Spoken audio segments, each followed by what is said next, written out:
I love performing. I have always loved performing.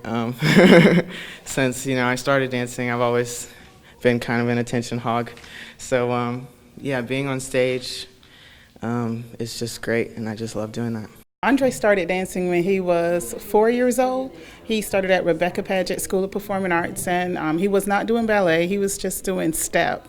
And I knew that he would be a great dancer because he was able to memorize choreography quickly after just seeing it one time.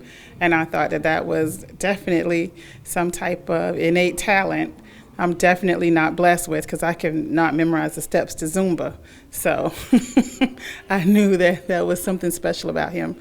The first time he performed with them, with Rebecca Paget, he came off stage and he was just like, that was the best thing I ever did in my whole life, 4 years. And he was like, I feel alive when I'm on stage. When I started, I didn't too much like ballet. I was definitely more of like tap and hip hop and jazz kind of dancer.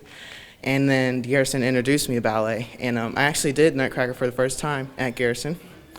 And I was the Sugar Plum Fairy's prince then. So that was like a big introduction to ballet and everything. And it was just, I just loved it so much, and I thought it was so cool. And I wanted to be like the guys who like jumped really high and did all that really cool stuff.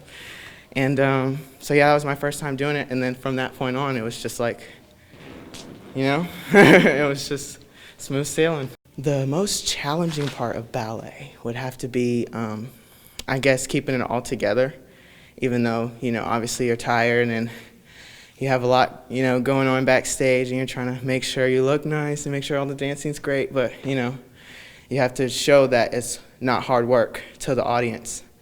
So I would have to say that's the hardest part, trying to keep your poise while you're dancing.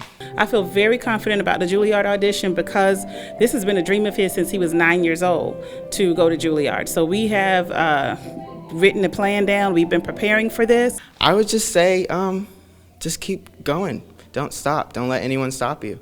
You got to keep going for the dream. You can't let the dream stop just because, things get hard or someone's telling you can't do it, or, anything like that. You just got to keep pushing forward until, you achieve what you want, your goal.